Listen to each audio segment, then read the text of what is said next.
All right, we don't have ratings yet. So we're possibly going to do an addendum if we can get the ratings in time, right? We will indeed Addend? we will have an addendum later in the show, possibly with the ratings, but right here we'll have another one of our little time travel moments. Well, Jim, we return once again. I feel obligated to say that, although if you're listening to the show, we're just here. We're still here, but we return with the ratings. What the hell have you been doing for the time warp thing? Doodling on your diddlator? There, that melodious tone? This tone? Melodious, yes. Melodious tune? We're off to such a good start here. Yeah. We're delirious. We've recorded a lot.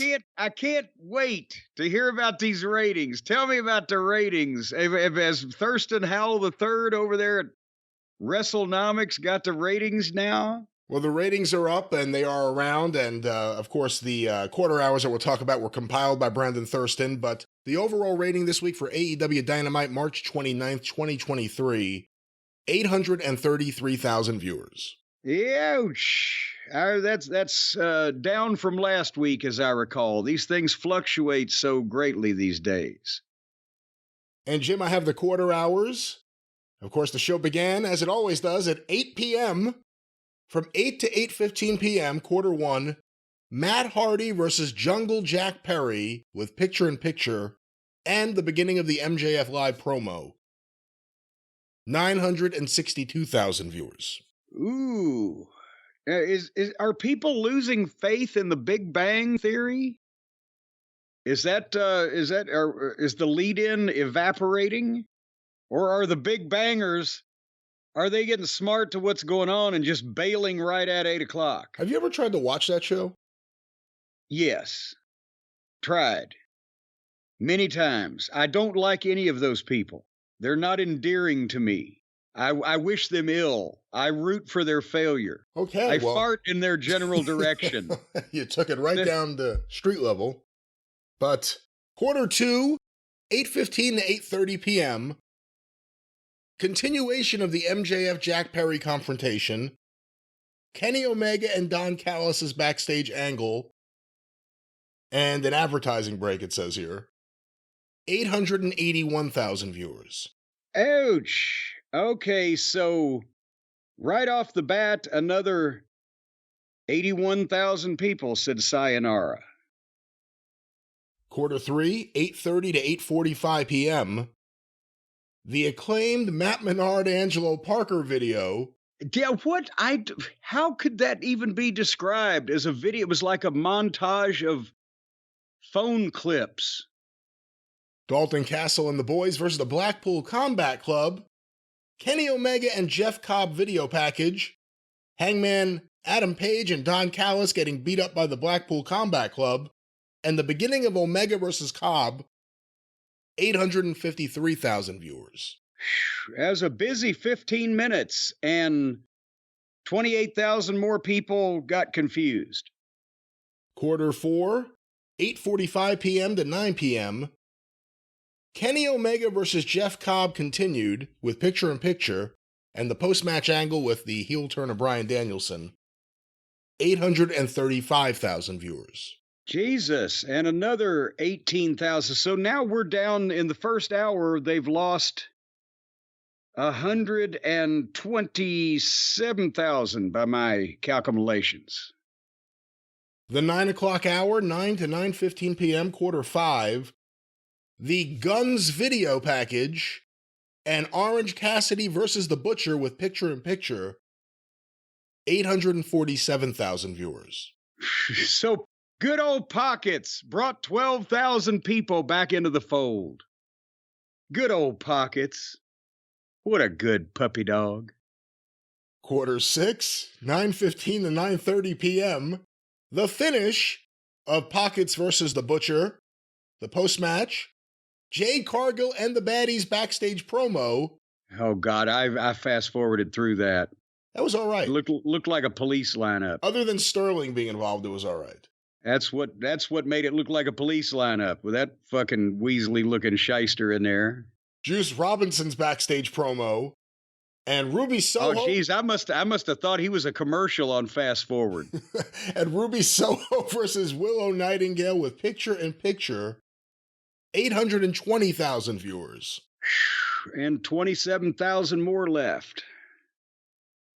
Quarter 7, 9:30 to 9:45 p.m. The final 4 minutes of Soho versus Nightingale. The post-match angle with the Outcasts, Riho, Sky Blue, and Jamie Hayter, and the Powerhouse Hobbs backstage promo.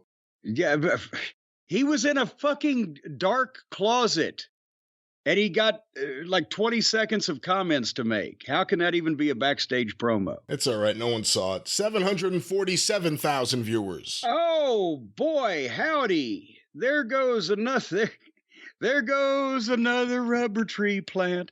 There goes 73,000 more people. So we are now down 15,000 people from the start of the program. Is there anywhere left to go? What was the main event? Oh my God. Quarter 8. They set him up in the death slot here, apparently. 9:45 to 10 p.m. Adam Cole versus Daniel Garcia with picture-in-picture, and the post-match celebration with Britt Baker and Chris Jericho's emoting. Chris Jericho's side-eye. 719,000 viewers. Oh, my God. So, and remember, there was an AEW reality show on after this, so it wasn't like Power Slap was after this. It was more AEW content to come. Yeah, because Power Slap has got power slapped. But yeah, the AEW folks weren't sticking around for their. I guess we don't have numbers on that yet. Actually, I just saw them. Give me a minute. I'll pull them up. Hold on. Well, in that case, while you're pulling your number, I will just remark that they started at 962,000 and finished at 719,000. And that is a drop of 243,000 people, which, if I'm just doing quick math in my head, would be 30 to 35% in that window of the audience left by the end of the program. Give me a second. I'm pulling it up right now. Well, geez, how long does it take you to pull that thing up? You're not as young as you used to be. It wasn't where I thought it was. Okay, the premiere episode of AEW... I keep mine in the same place all the time. All Access drew 328,000 viewers. Woo! So even... Handsome. The most... Woo, mercy. That's what Tony Khan said. Daddy, mercy. Mercy on me, Daddy. I'm sorry, Daddy. Brother, howdy. So basically the 719,000 most diehard AEW viewers that sat through that program, then better than half of them said, oh, fuck no, we're not going to watch anything about behind the scenes about AEW, which apparently from what we hear on the internet is the most interesting part about AEW. Perhaps it's because that this stuff was approved by AEW, even though it's probably an expose. We haven't seen it yet. It's probably embarrassing. Bunch of fucking whiny-ass little hand-wringers, fucking stressing about their horrible lives since they're all young and making money and working for a billionaire. And almost 400,000 of the people that were left at the end of the program said, you know what? Nah. What does this say about Adam Cole? Well, I was going to say, what does it say? It doesn't say anything about Adam Cole. My God, What was the NXT number? What was the NXT number when he was on top? Probably around the same thing or a little bit better because that's when they were head-to-head, right? Yeah, that's right. But what I'm saying is it doesn't say anything about Adam Cole. If you put Adam Cole against fucking Rooster Cogburn, there's some limit. Who wanted to see him against Daniel Garcia and a reason manufactured just because it was his first match back? That's what we were talking about. Either make it big against a more top guy, put it on pay-per-view if possible, or elsewise just give him a fucking convincing win, but they kissed their sister in the middle there. Anyone who saw El Hijo del Vikingo if that's how you pronounce it. Excuse me if I got it wrong. Last week on the show and said, oh, I want to see that guy again. He was impressive. Not a sign of him on this show. And they sat there and they said, well, El Hijo del Bicho. I can't find that son of a gun.